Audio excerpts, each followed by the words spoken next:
Listen to me very carefully. You are holding a 1974, a 1995, or a 1998 Kennedy half dollar, and someone told you it's a rare bicentennial silver coin worth millions? Stop right there. These are not silver, not bicentennial, and not your $1,000,000 ticket. Unless you know the secret errors hiding in plain sight, double dies, missing mint marks, and the ghost of Frank Gasparo's initials. One of these ordinary pocket coins could actually be worth thousands, but 99% of people throw them away like trash.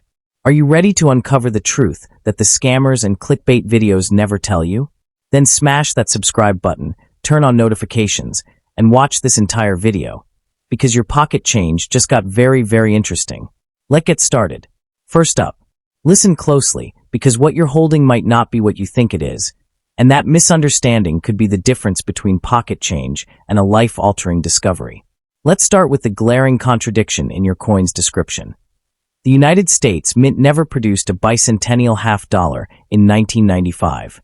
The official bicentennial celebration of American independence took place in 1976, and those special half dollars, featuring the iconic image of Independence Hall on the reverse, were minted with dual dates, 1776 to 1976.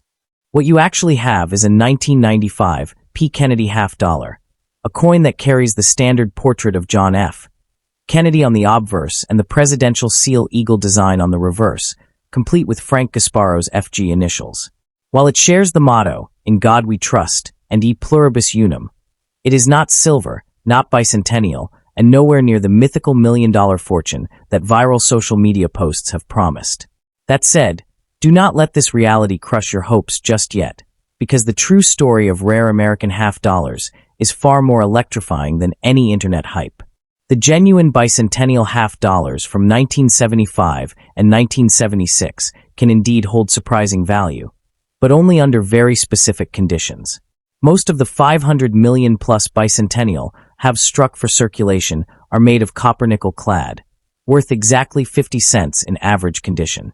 However, a small fraction were minted in 40% silver as part of special uncirculated and proof sets, and those can fetch anywhere from $8 to $20 today. The real treasure lies in error coins. Think double dies, off-center strikes, or missing mint marks, which have sold for thousands at auction. For instance, a 1976 D half dollar with a dramatic die crack, or a 1976 S silver proof with an unusual cameo contrast could command prices well above $1,000, but we are still light years away from $1,000,000 territory. Where does the 1995 P enter this high-stakes game? Frankly, the standard 1995 P. Kennedy half dollar is one of the most common modern halves, with over 600 million produced for circulation. You can walk into nearly any bank and exchange a dollar bill for two of them.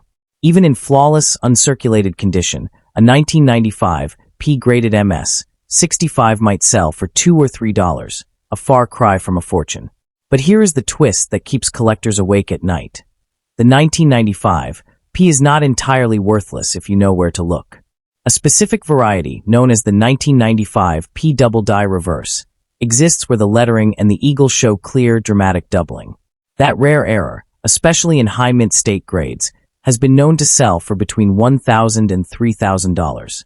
It is still not millions, but finding one in your pocket change would feel like winning a small lottery. The confusion between bicentennial coins and regular issue halves is deliberately fueled by online scammers and clickbait videos that claim old pocket change can turn you into a billionaire overnight. They love to misuse words like silver, eagle, and liberty to make any ordinary coin sound like the lost treasure of the founding fathers. In reality, true $1,000,000 coins come from a completely different league. The 1794 flowing hair silver dollar, the 1933 St. Gaudens double eagle, or the 1913 Liberty head nickel. No Kennedy half dollar, bicentennial or otherwise, has ever crossed the $1,000,000 threshold at any major auction house. The most expensive Kennedy half ever sold was a 1964 SMS, special mint set, specimen that brought around $150,000, a stunning sum, but still pocket change compared to the hype you have encountered. Let us get specific about your coin's material, because that is where many people get burned. The 1995 P half dollar contains 0 silver. The United States switched from 90% silver to copper-nickel clad for half dollars starting in 1971, with the exception of special silver proofs minted for collectors. Your 1995 P has a pure copper core wrapped in a nickel-copper alloy, giving it that dull, non-shiny edge when you look at the side. If you feel a magnetic draw, it is not silver. Silver is non-magnetic. And if you weigh it on a precise scale, it should come in at 11.34 grams, not the 12.5 grams of the older silver halves. This means you will not find a retirement fund hidden in its metal content. The only value comes from numismatic demand, and for a common date like 1995 P, that demand is virtually non-existent unless you uncover that elusive double die error. What about the FG initials and the eagle reverse? That design, created by Frank Gasparo, shows a heraldic eagle clutching olive branches and arrows, with a shield on its chest and a cloud of stars above its head. It is a beautiful piece of engraving, but it appears on every Kennedy half dollar from 1964 through the present day. The bicentennial reverse of 1975 to 1976 replaced that eagle with a view of Philadelphia's Independence Hall. So if your coin shows an eagle, it absolutely cannot be a bicentennial issue. The only way your coin carries the bicentennial spirit is if someone mistakenly stamped 1995 instead of 1776 to 1976, which simply never happened in official production. Any coin claiming to be a 1995 bicentennial half is either a counterfeit, a fantasy piece, or a victim of utter misinformation. So where do you go from here? First, examine your 1995 P under magnification, specifically at the reverse lettering. Look for any splitting or doubling in United States of America and half dollar. If you see crisp, unmistakable doubling, send it to a grading service like PeaceGS or NGC immediately, because that error could be worth your time and money. If not, you are holding a 50-cent piece that will never buy you a car, a house, or a billionaire's lifestyle. But do not let that disappoint you, because the real value of coin collecting is not in mythical overnight riches. It is in the thrill of the hunt, the history in your hand, and the sobering lesson that the internet's loudest promises are almost always too good to be true. Your coin is a genuine piece of American currency, a small metal artifact from the 1990s, and while it won't change your fortune, knowing the truth about it will save you from the empty dreams that have fooled thousands of hopeful searchers before you. Thanks for watching, and stay with me, and don't forget subscribe. Thanks. Coin number 2. Let me gently take you by the hand and walk you away from the glittering mirage, because what you are describing, a 1998 P bicentennial half dollar, does not exist anywhere in official United States mint records, and the sooner you accept that beautiful, hard truth, the sooner you will stop chasing shadows and start seeing the real treasure hidden in plain sight. The bicentennial celebration of American independence happened exactly once, in 1975 and 1976, marked by coins carrying the dual date, 1776 to 1976, and a special reverse design of Independence Hall on the half dollar. Your coin says 1998, which is 22 years too late for any bicentennial, and that single fact is not a disappointment, but your first real lesson in separating viral nonsense from numismatic reality. Yet do not close this page in anger, because the 1998 P. Kennedy half dollar that you actually hold has its own quiet story. And while it will not make you a billionaire, understanding why it won't might just save you from a lifetime of being fooled by clickbait headlines screaming about million-dollar pocket change. Let us breathe deeply and examine the coin you truly possess. A 1998 P. Kennedy half dollar, struck at the Philadelphia Mint, composed of a copper-nickel clad layer over a pure copper core, containing not a single grain of silver despite what some online listings claim. The obverse carries the dignified profile of John F. Kennedy. The reverse shows the presidential seal eagle with the initials FG for Frank Gasparo, and the mottos "In God We Trust" and "E Pluribus Unum" are exactly where they should be. Over 86 million of these 1998 P-halves were produced for general circulation, making it abundant, common, and worth exactly 50 cents in spent condition. If you find one in pristine, uncirculated state, a collector might generously offer you $1 or $2. That is the cold, honest weight of its metal and its rarity. But here is where your journey becomes interesting rather than bitter, because within that sea of common coins, the tiniest manufacturing errors can turn a 50-cent piece into a $500 conversation piece. The most famous error on the 1998 P half dollar is the double die reverse, where the lettering or the eagle feathers show clear, dramatic doubling when viewed under magnification. Unlike the more dramatic 1995 P doubled die, the 1998 P occasionally exhibits minor doubling on the reverse legend, and while it will not buy a car, a certified example graded MS 65 has sold at auction for between $100 and $300. Another rare variety is the 1998 P close AM, or other die anomalies that came from worn-out minting dies. These are genuine numismatic oddities, sought after by specialized collectors who find joy in the imperfections that make mass-produced objects unique. To find such an error, you need not Google lists of million-dollar coins. You simply need a magnifying glass, patience, and a willingness to see that value is not always measured in millions, but in the quiet thrill of discovery. Now let me speak directly to the phrase bicentennial that you keep repeating because someone has fed you a dangerous story. The internet is flooded with fabricated videos and artificial listings claiming that any half dollar with 1776 to 1976 is worth a fortune. And even worse, they wrongly attach that bicentennial label to coins from the 1990s. This is not a harmless mistake. It is deliberate misinformation designed to make you click ads, share posts, and dream of quitting your job. The real bicentennial halves from 1975 to 1976, even the 40% silver versions sold in mint sets, rarely exceed $20 unless they are perfect proof specimens or have extraordinary errors like a missing mint mark or a double die obverse. A 1976 S silver proof half dollar in perfect PR 70 condition might fetch $200, not $2 million. The gap between reality and the fantasy peddled online is so vast that it should be criminal. Yet because you want so badly to believe that your pocket change holds a fortune, the lies feel like hope. Let us go deeper into the question of silver, because that is where most people are cruelly misled. Your 1998 P half dollar is not silver, and the last year for 90% silver Kennedy halves was 1964. With 40% silver issues continuing only from 1965 through 1970 for circulation, and then again for special collector sets in 1976, bicentennial, 1992 through 2018 for silver proofs, and again in 2019 onward for limited issues. The 1998 P is not among them. If you weigh your coin, a standard clad half dollar should be 11.34 grams, whereas a 40% silver half would be 11.50 grams, and a 90% silver half 12.50 grams. If your coin sticks to a magnet, it is clad. If the edge shows a copper stripe, it is clad.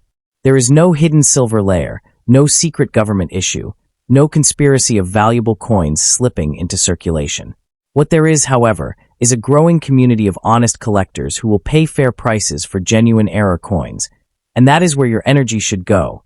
Not into the delusion of billion-dollar pocket change, but into the real, tangible, and deeply satisfying world of careful examination. What about the FG initials and the eagle? That design has remained unchanged on Kennedy halves from 1964 through today, with brief exceptions for the bicentennial, 1975 to 1976, and occasional commemoratives. The eagle clutching arrows and olive branch symbolizes America's readiness for war and desire for peace, a powerful image that has appeared on American coinage for over 2 centuries. Frank Gasparo, who also designed the Lincoln Memorial reverse, placed his FG initials to the right of the eagle's tail feathers. On some worn or poorly struck 1998 P halves, those initials may appear faint or even missing, which can be a genuine mint error known as missing FG that adds some desirability. A certified no FG 1998 P half dollar in high grade might sell for $50 to $100. Again, not a life-changing sum, but enough to prove that small treasures exist if you know how to look. Here is the deepest, softest truth I can offer you. The real value of your 1998 P half dollar is not in its rarity, its silver content, or its imaginary bicentennial status, but in the fact that it has brought you to the edge of a fascinating hobby. You have already learned more in the past few minutes than most people ever know about mint marks, die varieties, clad composition, and the difference between hype and history. That knowledge is worth more than $1 million because it inoculates you against future scams and opens your eyes to the genuine wonders of numismatics. Like the 1943 copper penny worth $200,000, or the 1974 D aluminum penny worth millions, or the 2000p Sacagawea dollar with a wounded eagle error. These real treasures exist, but they are found through study, not through believing every screaming headline. Your 1998 p half dollar is not a ticket to wealth, but it is a perfect teacher. Humble, honest, and quietly waiting for you to appreciate it for what it is, not what a liar told you it could be. So where do you go from this moment? First, take your 1998 p half dollar and a magnifying glass or a phone camera with strong zoom. Examine the reverse lettering for any doubling, especially in the words America and half dollar. Look at the eagle's tail feathers for clarity. Check the obverse for any die cracks or odd markings. If you see anything unusual, photograph it and post it on a reputable coin forum like Coin Community or the PeaceGS message board, where real experts, not YouTube fortune tellers, will give you honest feedback. If the coin appears completely normal, then spend it, save it, or give it to a young person as a gift to spark their curiosity. But do not spend another hour dreaming of a Bicentennial 1998 coin that never was. Instead, turn that energy into learning about the 1970s small date Lincoln cent worth thousands, or the 1982 no-mint mark Roosevelt dime. Those are real hunts, real possibilities, and the only path to actually finding something valuable in your change is to first understand exactly what is worthless. Your 1998 p half dollar has served its highest purpose by bringing you here, to this moment of clarity. Now close the tab, pick up your coin, and look at it with new eyes, not desperate eyes, but curious ones. That curiosity is the only fortune that will never let you down. Coin number 3. Let me sit with you in this moment of hope, because I know you want so badly for that old coin in your hand to be the one that rewrites your future. You are holding a 1974 Kennedy half dollar, and someone has whispered the word Bicentennial into your ear like a spell.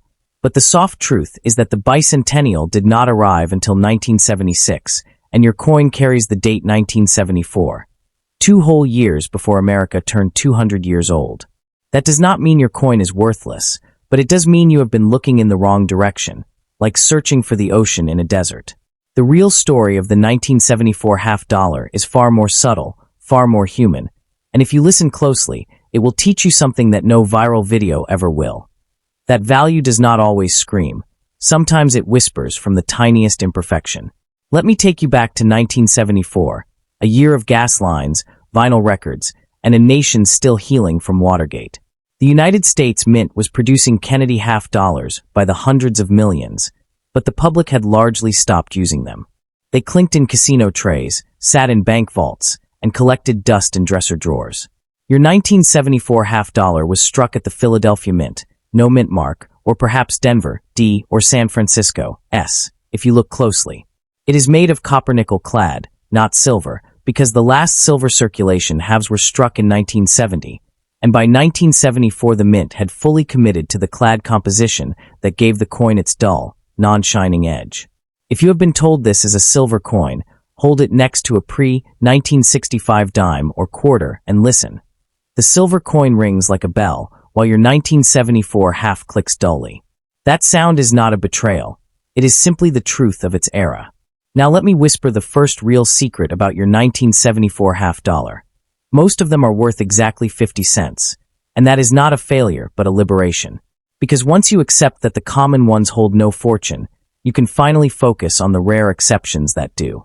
The most famous variety for 1974 Kennedy halves is the double die obverse, where the date or the word liberty shows clear, unmistakable doubling under magnification.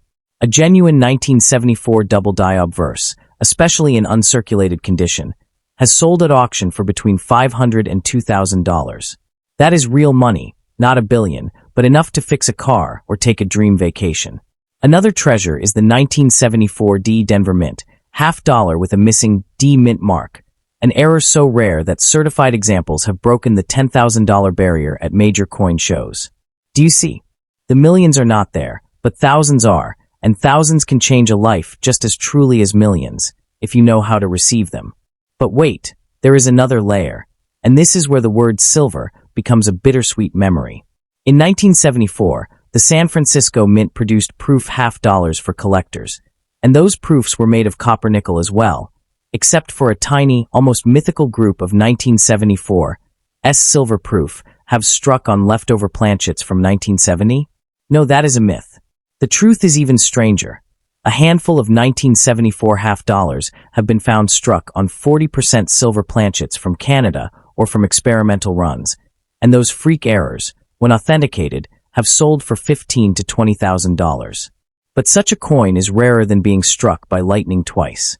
The chance that your pocket change holds one is nearly zero, but the chance that you will learn to examine your coins with care is 100%, and that education is the true fortune.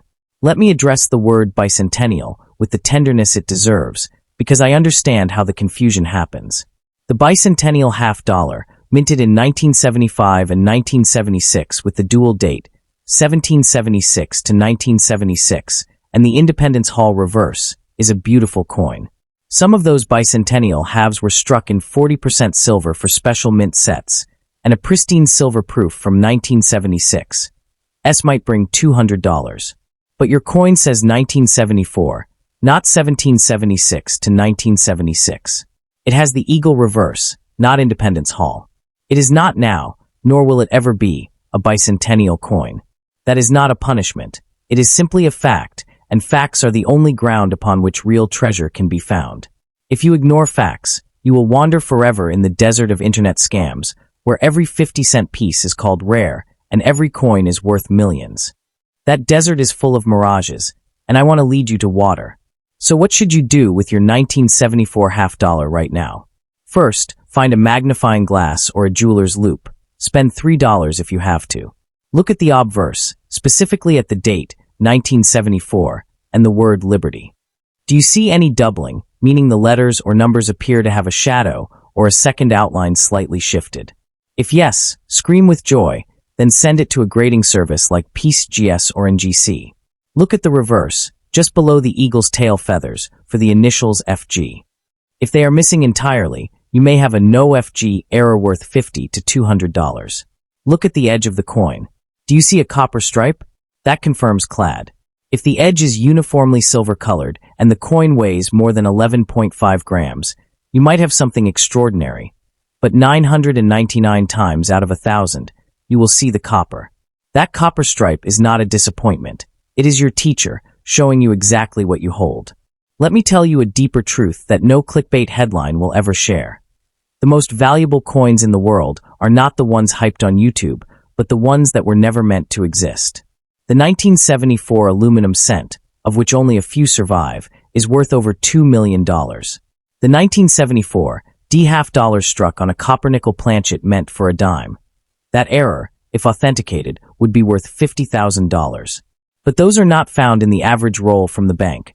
They are found by collectors who have spent years studying, hunting, and failing more often than succeeding. Your path to real value is not through believing that every old coin is a fortune, but through learning which specific errors on which specific dates actually matter. And I have just given you the list for 1974. Double die obverse, missing mint mark, no FG, and experimental silver planchet errors. That is your treasure map. Follow it, not the screaming voices. Now softly, let me remind you of something important about the phrase, "In God we trust," and "E pluribus unum." These mottos appear on virtually all modern U.S. coins, and they do not indicate rarity or value. The presence of FG, Frank Gasparo's initials, is standard, not special. The eagle design is common, not rare. The name John F. Kennedy on the obverse is on every Kennedy half dollar from 1964 to today. None of these features, by themselves, add even 1 cent of extra value. The only things that add value are errors, condition, and extreme scarcity. Your 1974 half dollar in perfect, untouched, uncirculated condition graded MS 67 or higher might sell for $50.